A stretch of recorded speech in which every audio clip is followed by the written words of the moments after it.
Hello students, how are you? Students, I hope you all are fine and enjoying your studies. Students, today's chapter is chapter number 3, the Delhi Sultans of class 7th history book.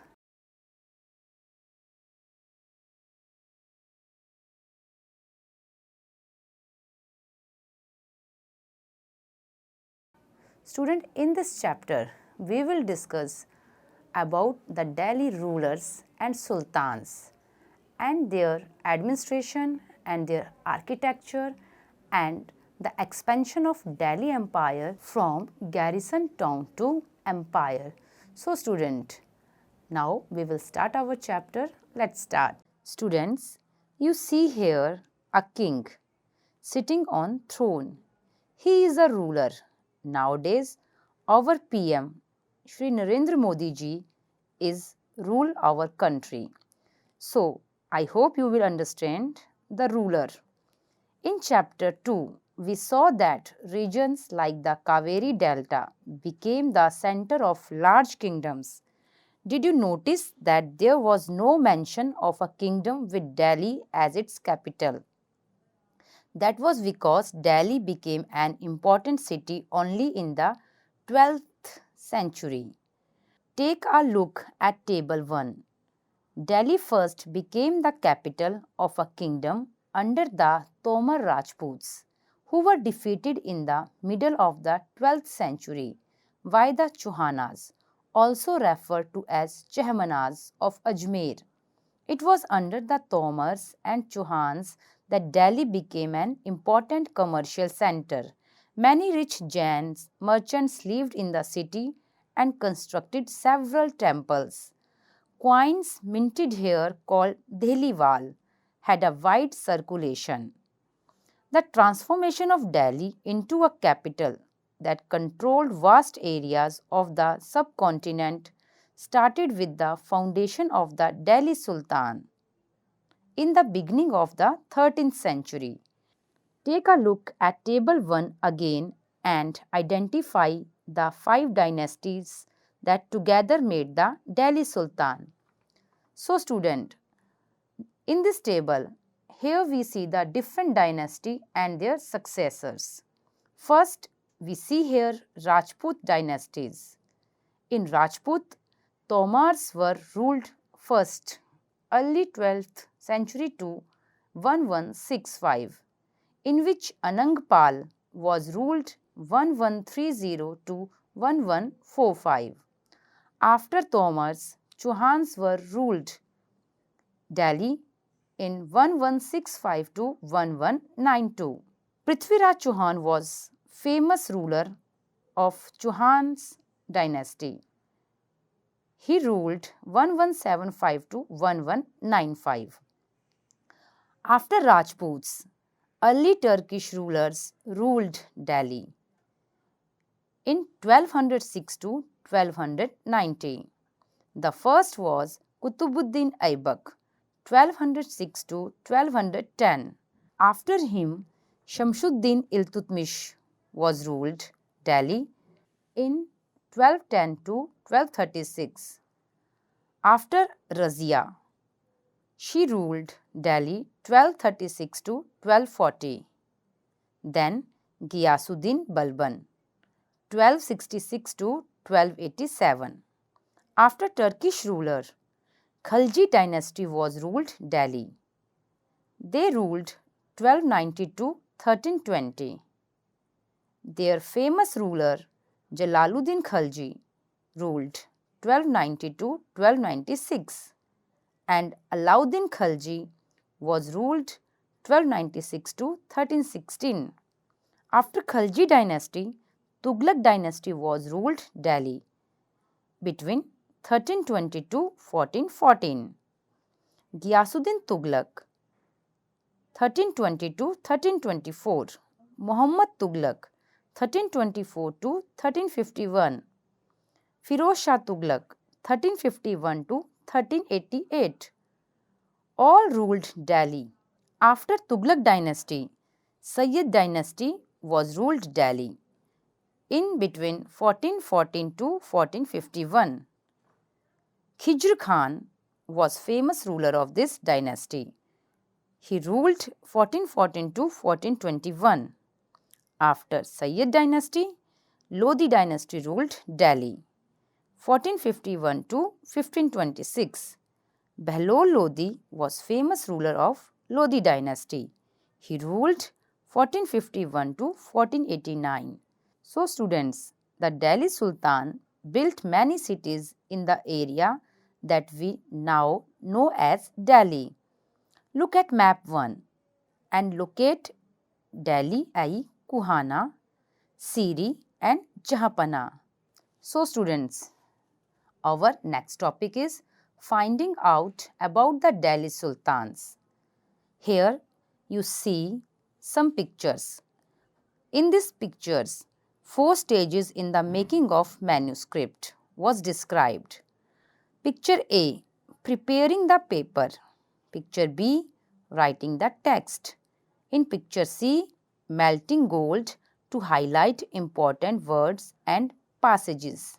Number 4, preparing the binding.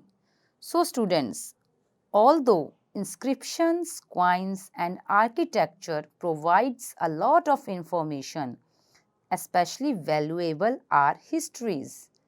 Tariq singular, Tuarik plural, written in Persian, the language of administration under the Delhi Sultan.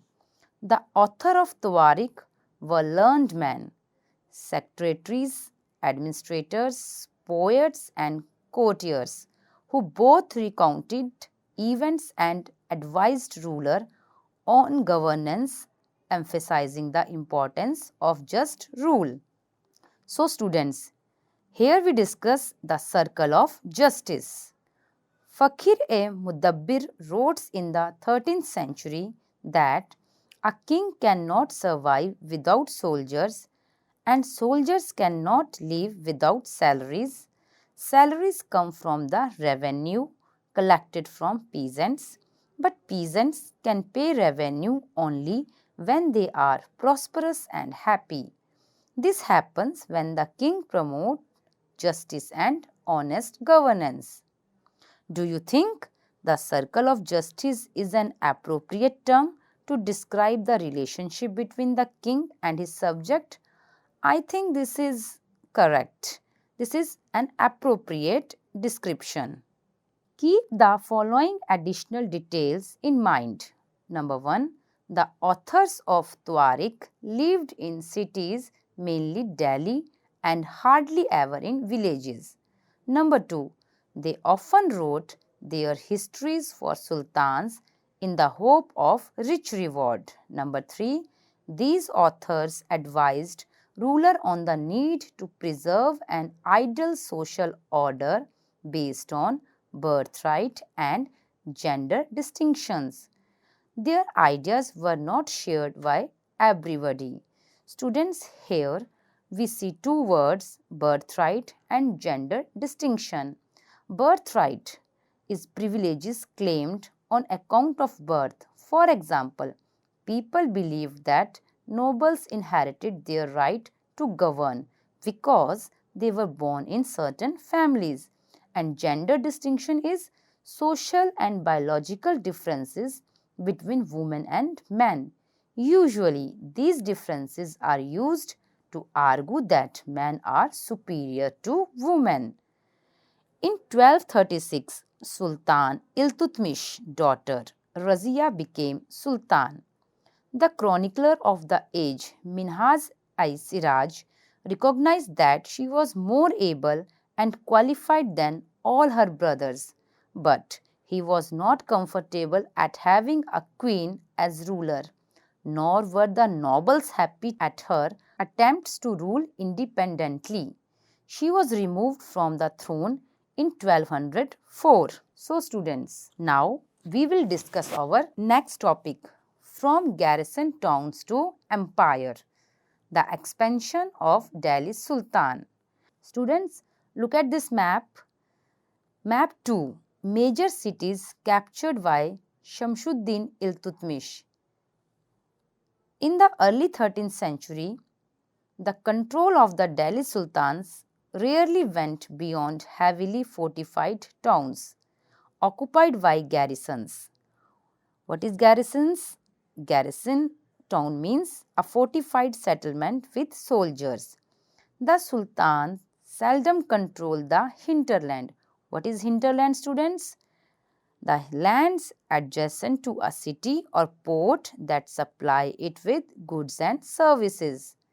So, hinterland of the cities and were therefore dependent upon trade, tribute or plunder for supplies. Controlling garrison towns in distant Bengal and Sindh from Delhi was extremely difficult. Rebellion, war, even bad weather could snap fragile communication routes. Delhi's authority was also challenged by Mongol invasions from Afghanistan by governors who rebelled at any sign of the Sultan's weakness. The Sultanate barely survived these challenges. Its consolidation occurred during the reign of Ghiyasuddin Balban and further expansion under Alauddin Khalji and Muhammad Tughlaq. The first set of campaigns along the internal frontier of the Sultanate aimed at consolidating the hinterland of the garrison towns. During these campaigns, forests were cleared in the Ganga Yamuna Doab or hunter-gatherers and pastoralists expelled from their habitat. These lands were given to peasants and agriculture was encouraged. New fortresses, garrison towns and towns were established to protect trade routes and to promote regional trade. The second expansion occurred along the external frontier of the Sultanate. Military expedition into southern India started during the reign of Alauddin Khalji. Students, see map 3 and culminated with Muhammad Tughlaq. In their campaigns, Sultanate armies captured elephants, horses and slaves and carried away precious metal. By the end of Muhammad Tughlaq's reign, 150 years after somewhat humble beginning, the armies of the Delhi Sultanate had marched across a large part of the subcontinent. They had defeated rival armies and seized cities. The Sultanate collected taxes from the peasantry and dispensed justice in its realm. But how complete and effective was its control over such a vast territory? So, student, see map 3. In this map, Alauddin Khalji campaign into southern India. You see, he started from Delhi and went to Gujarat and Devgiri, Ranthambore, Chittor, Mandu, Warangal, Tanjavur and Madurai. This map shows the expansion of Alauddin Khalji from Delhi to vast area in southern India. So student, you see figure 2, Kuwait al-Islam Mosque and Minaret, built during the last decade of the 12th century. This was the congregational mosque of the first city built by the Delhi Sultans, described in the chronicles as Delhi-i-Kuhana, the old city. The mosque was enlarged by Iltutmish and Alauddin Khalji. The minar was built by two sultans, Qutbuddin Aibak and Iltutmish. In figure 3, Begumpuri Mosque, built in the reign of Muhammad Tughlaq, was the main mosque of Jahanpana, the sanctuary of the world, his new capital in Delhi. The masjid. A mosque is called a masjid in Arabic, literally a place where a Muslim prostrates in reverence to Allah. In a congregational mosque, Masjid-e-Jami or Jama Masjid, Muslims read their prayers, namaz together. Members of the congregation choose the most respected learned male as their leader, Imam, for the ritual of prayer. He also delivers the sermon, khutbah, during the Friday prayer. During prayer, Muslims stand facing Makkah. In India, this is to the west. This is called the Qibla. The Delhi Sultan built several mosques in cities all over the subcontinent. These demonstrated their claim to be protectors of Islam and Muslims. Mosques also helped to create the sense of a community of believers who shared a belief system and a code of conduct. It was necessary to reinforce this idea of community because Muslims came from a variety of backgrounds. Student, see figure 4, Mot Ki Masjid, built in the reign of Sikandar Lodi by his minister. In figure 5, Mosque of Jamali, Kamali, built in the late 1520s. So students, now we will discuss our question answer. So be ready.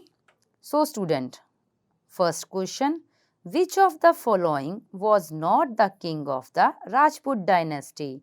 Options are Tomars, Anangpal, Prithviraj Chauhan, Behlol Lodi. Correct answer is Behlol Lodi. Next question. Which ruler first established his capital at Delhi? Options are Chauhan rulers, Tomar Rajput rulers, Turkish rulers, Khalji dynasty. Right answer is Tomar Rajput ruler.